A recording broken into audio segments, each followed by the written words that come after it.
ಕೆಲವರು ಮಾಚಿದೇವರ ಪಾದಗಳಿಗೆ ನಮಸ್ಕರಿಸುತ್ತಾ ವೇದಿಕೆ ಮೇಲೆ ಇರುವಂತಹ ನಮ್ಮ ರಾಜ್ಯಾಧ್ಯಕ್ಷರಾದ ನಂಜಪ್ಪನವರೇ, ನಮ್ಮ ಜಿಲ್ಲಾಧ್ಯಕ್ಷರಾದಂಥ ಚಲಪತಿಯವರೇ, ಗಂಟಾ ಚಲಪತಿಯವರೇ, ರಾಘವಪ್ಪ ಅವರೇ, ಸೋಮಣ್ಣವರೇ, ಆಂಜನಪ್ಪನವರೇ, ನಮ್ಮ ಸಂಘದ ಎಲ್ಲ ಪದಾಧಿಕಾರಿಗಳೇ, ಬಂಧುಗಳೇ, ಭಾಳ ಸಾಕಷ್ಟು ಸಮಯ ಆಗಿದೆ. 2 ನಿಮಿಷ ನಮಗೆ ಕಾಲಾವಧಿ ಕೊಟ್ಟಿದ್ದಾರೆ. ಕೆಲವೊಂದು ಮಾಹಿತಿಗಳನ್ನು ತಮಗೆ ಹಂಚ್ಕೋಬೇಕಂತ ಭಾಳ ಸಂತೋಷದಿಂದ ಬಂದಿದ್ದೀನಿ. ಬಂಧುಗಳೇ, ನಮ್ಮ ರಾಜ್ಯಾಧ್ಯಕ್ಷ ನಂಜಪ್ಪನವ್ರ ಬಗ್ಗೆ ಒಂದು 4 ಮಾತು ಹೇಳಬೇಕು ಈ ದಿನ. ಏಕೆಂದರೆ ನಮ್ಮ ಸಂಘ 1933ನೇ ಇಸ್ವಿ ಸಂಘ, ನಮ್ಮ ರಾಜ್ಯ ಸಂಘ. ಏಕೆಂದರೆ 2013ರಲ್ಲಿ ನಮ್ಮ ರಾಜ್ಯಾಧ್ಯಕ್ಷರು ನಂಜಪ್ಪನವರು ಪದಾರ್ಪಣೆ ಮಾಡ್ತಾರೆ. ಆ ಸಂದರ್ಭದಲ್ಲಿ ನಮ್ಮ ಸಂಘಟನೆ ಬಹಳ ಅಧೋಗತಿ ಇತ್ತು. 2013ರಲ್ಲಿ ಬಂದಂಥ ಸಂದರ್ಭದಲ್ಲಿ ನಮ್ಮ ಮಡಿವಾಳರು ಹಂಚು ಹೋಗಿದ್ರು. ಯಾರು ಗುರುತಿಸುವ ಸಂದರ್ಭ ಆಗಿತ್ತು. 2014ರಲ್ಲಿ ಒಂದು ಬೃಹತ್ ಸಮಾವೇಶ ಮಾಡ್ತಾರೆ. ಮಡಿವಾಳರು ಇದ್ದಾರೆ ಅಂತ, ರಾಜ್ಯದವರು ಇದ್ದಾರೆ ಅಂತ ಗುರುತಿಸ್ತಾರೆ. ಆ ಸಮಾವೇಶದಿಂದ ನಮ್ಮ ಮಡಿವಾಳರಿಗೆ ಒಂದು ನ್ಯಾಯ ಸಿಗುತ್ತೆ.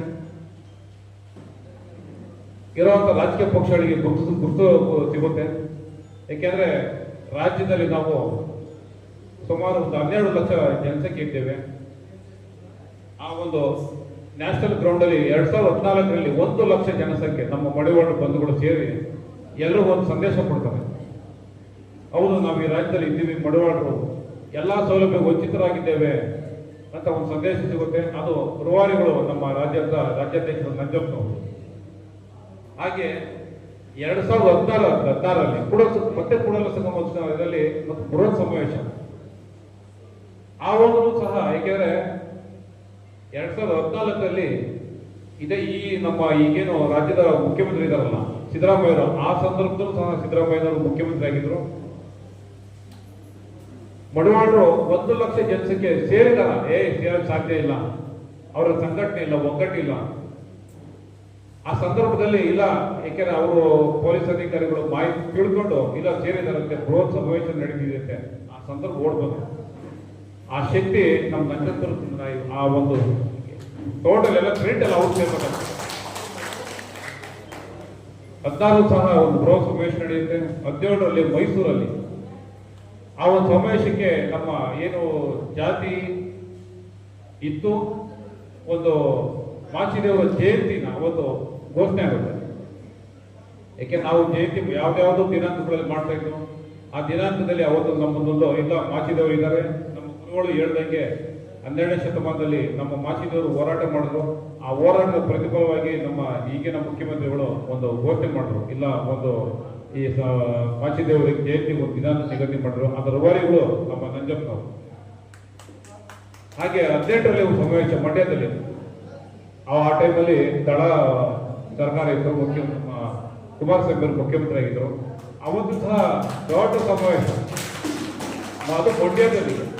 ಯಾಕೆ ಮಂಡ್ಯ ಮೈಸೂರು ಯಾವುದೇ ಸಮಾವೇಶ ಸಕ್ಸಸ್ ಆದ್ರೆ ಒಂದು ಸಕ್ಸಸ್ ಆಯ್ತಪ್ಪ, ಅದರ ರೂವಾರಿಗಳು ನಮ್ಮ ನಂಜಪ್ಪನ. ಯಾಕೆಂದ್ರೆ ಇಂಥ 16 ಕಾರ್ಯಕ್ರಮಗಳು ಮೊನ್ನೆ ಇತ್ತೀಚೆಗೆ 2019ರಲ್ಲಿ ಸಮಾವೇಶ ಗೊತ್ತುಗಳೇ, ಈ ವಿಚಾರ ಗೊತ್ತು ನಿಮ್ಗೆಲ್ಲರೂ ಗೊತ್ತು. ಆ ಸಮಾವೇಶಗಳಿಗೆಲ್ಲರೂ ನೀವೆಲ್ಲ ಸಾಕ್ಷಿ ಆಗಿದ್ದೀರ.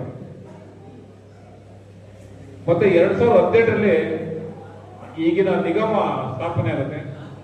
ನಿಗಮ ಸ್ಥಾಪನೆ ಆದ್ರೆ ಯಾರು ಸಹ ಅಧ್ಯಕ್ಷರು ಕೂತ್ಕೊಳ್ಳೋಕೆ ಸಾಧ್ಯ ಆಗಿರಲ್ಲ. ನಮ್ಮ ಶಂಕರಪ್ಪರು ಕೊಡ್ತಾರೆ, ಅವರು ಬೇಡ ಅಂತ ಹೇಳ್ತಾರೆ. ಅದಾದ್ಮೇಲೆ ರಾಜ್ಯದಲ್ಲೂ ಬರ್ತಾರೆ. 3 ತಿಂಗಳು ನಿಗದಿ. ಮತ್ತು ಈಗ ಅದೇ ನಿಗಮಕ್ಕೆ, ಏಕೆ ನಮ್ಮ ಮಡಿವಾಳರ ಕನಸು ಆ ನಿಗಮ ಆಗೋಕ್ಕೆ ನಮ್ಮ ನಂಜಪ್ಪನ ಕಾರಣ. ಆ ನಂಜಪ್ಪರು ಈಗ ಆ ನಿಗಮಕ್ಕೆ ಅಧ್ಯಕ್ಷರಾಗಿದ್ದಾರೆ ಅಂದ್ರೆ ನಮ್ಮ ಭಾಗ್ಯ. ಯಾಕೆಂದ್ರೆ ಈ ನಿಗಮಕ್ಕೆ ಅಧ್ಯಕ್ಷರಾದ್ಮೇಲೆ ನಮ್ಮ ಬಡವರು ಏನಿದಾರಲ್ಲ, ನಾವು ಆಕಾಂಕ್ಷೆ ಬಹಳಷ್ಟು ಇದೆ. ನಮ್ಮ ಲೋನ್ ಸಿಗುತ್ತೆ. ಯಾಕೆಂದ್ರೆ ಇವತ್ತು ಮಾಹಿತಿ ತರಿಸ್ಕೊಂಡ್ರು, ಈಗ ಈ ಸಂಬಂಧಪಟ್ಟ ಈ ಜಿಲ್ಲೆಗೆ ಸಂಬಂಧಪಟ್ಟ ಅಧಿಕಾರಿಗಳದ್ದು ಮಾಹಿತಿ ತರಿಸ್ಕೊಂಡ್ರು. ಈಗ ಯಾವ್ಯಾವ ವರ್ಷ ಯಾರ್ಯಾರು ಫಲಾನುಭವಿ ತಗೊಂಡ್ರು, ಏನೇನು ತಗೊಂಡ್ರು ಅನ್ನೋದೊಂದು ಮಾಹಿತಿ ತರಿಸ್ಕೊಂಡು ನನಗೆ ಬಹಳ ಸಂತೋಷ ಆಯಿತು. ಈಗ ಇಂದಿನ ಮಾಹಿತಿನೇ ತರಿಸ್ಕೊಂಡ್ರೆ ಮುಂದೆ ಏನ್ ಕೆಲಸ ಮಾಡಬೇಕು ಅಂತ ಒಂದು ದೊಡ್ಡ ಕನಸಿದೆ. ಆ ಮಾಚಿದೇವರು ಈ ನಮ್ಮ ಗಣೇಶ ನಮ್ಮ ನಂಜಪ್ಪನವರಿಗೆ ದೊಡ್ಡ ಶಕ್ತಿಯಲ್ಲಿ ಕೊಡ್ಲಿ ಅಂತ, ಹಾಗೆ ನಮ್ಮ ಮಡಿವಾಳರಿಗೆ ದೊಡ್ಡ ಒಂದು ಕನಸಿದೆ. ಏಕೆಂದ್ರೆ ನಾವು 33ನೇ ಇಸ್ವಿ ಸಂಘದ ಸ್ಥಾಪನೆ ಆದಾಗಿಂದ ಒಂದು ಹೋರಾಟ ಮಾಡ್ತಾ ಇದ್ದೀವಿ. ಇವತ್ತೇನು ನಮ್ಮ ಈ ಕುಲ ಬಾಂಧವರಲ್ಲಿ ಯಾರು MLA, MLC, MP ಯಾರು ಸಹ ಇಲ್ಲ. ಇವತ್ತು ನಮಗೆ ಯಾರ MLA, MP, MLC ಯಾರ ಇದಾರೆ ಅಂದ್ರೆ ನಮ್ಮ ನಂಜಪ್ಪನವರು. ಯಾಕೆಂದ್ರೆ ನಿಗಮಕ್ಕೆ ಯಾವಾಗ ಅಧ್ಯಕ್ಷರಾದ್ರು ಅವಾಗ ನಮಗೆ ಶಕ್ತಿ ಬಂತು. ಈ ಒಂದು ಶಕ್ತಿ ಉಪಯೋಗಿಸಿ ದಯವಿಟ್ಟು ನಮ್ಗೆ ಈಗ ಒಂದು ನನ್ನ ಮನವಿ ನಿಮ್ಮಗಳೆಲ್ಲ ಮೂಲಕ ಒಂದು ಮನವಿ ಮಾಡ್ತೀನಿ, ನಮ್ಮನ್ನ ಒಂದು ಪರಿಶಿಷ್ಟ ಜಾತಿಗೆ ಸೇರಿಸಬೇಕು. ಆ ಶಕ್ತಿ ನಿಮ್ಮಲ್ಲಿ ಇದೆ ಅಂತ ನಾನು ಈ ಮೂಲಕ ಮನವಿ ಮಾಡ್ತೇನೆ. ಯಾಕೆಂದ್ರೆ ಈ ಪರಿಶಿಷ್ಟ ಜಾತಿಗೆ ದೊಡ್ಡ ಕನಸಿದೆ ನಮ್ಮ ಸಮುದಾಯಕ್ಕೆ. ನೀವು ಬಿಟ್ರೆ ಯಾರು ಸಾಧ್ಯ ಇಲ್ಲ ಅಂತ ನನ್ಗೆ ಗೊತ್ತು. ನೀವು ಮನಸ್ಸು ಮಾಡಿದ್ರೆ ನಾಳೆನಾಗ್ಬೋದು. ದಯವಿಟ್ಟು ನಾವೇನು ಈ ಜಿಲ್ಲಾ ಸೇರ್ಕೊಂಡಿದ್ದೀವಿ ಮಡವಾಳು ಪರವಾಗಿ ನಮ್ಮ ನಂಜಪ್ಪನವರಿಗೆ ಒಂದು ಮನವಿ ಮಾಡ್ತೀನಿ, ದಯವಿಟ್ಟು ಇದನ್ನ ಕೈಗೆತ್ತಿಕೊಳ್ಬೇಕು. ಈ ಒಂದು ಹೋರಾಟಕ್ಕೆ ನಾವೆಲ್ಲ ಸಜ್ಜವಾಗಿದ್ದೀವಿ. ಯಾಕೆ ಸೈನಿಕರು ನಮ್ಮ ಮುಂದೆ ಇದ್ದೀವಿ. ನಾಯಕ ನೀವು ಆಗ್ಬೋದು ದೊಡ್ಡ ಕನಸಿದೆ.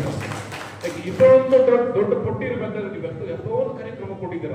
ಇವತ್ತು ನಾನು 2 ವರ್ಷ ಆಯ್ತು ಜೊತೆ ನಾನು ಕೆಲಸ ಮಾಡೋದು ಸ್ಟಾರ್ಟ್ ಆಗಿ 2-3 ವರ್ಷ ಆಯ್ತು.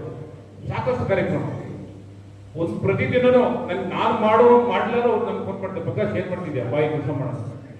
ಸಾಕಷ್ಟು ಕಾರ್ಯಕ್ರಮ ಕೊಟ್ಟರು ನಮ್ಮ ಸಮುದಾಯಕ್ಕೆ. ಮುಂದಿನ ದಿನಗಳು ಕೊಡ್ತೀವಿ. ದೊಡ್ಡ ನಮ್ಮ ನಿಮ್ಮೆಲ್ಲ ಆಸೆ ಈ ಪೊಲೀಸ್ ಜೊತೆ ಸೇರಿಸ್ಬೇಕು ಅಂತ ಹೇಳ್ತಾ ನನಗೆ ಈ ಒಂದು ಕಾರ್ಯಕ್ರಮಕ್ಕೆ ಕರೆದು ಮಾತಾಡೋಕೆ ಅವಕಾಶ ಕೊಡೋದು ನಿಮ್ಮೆಲ್ಲರೂ ಧನ್ಯವಾದ ಹೇಳ್ತಾ ಮುಖ್ಯ ನಮಸ್ಕಾರ.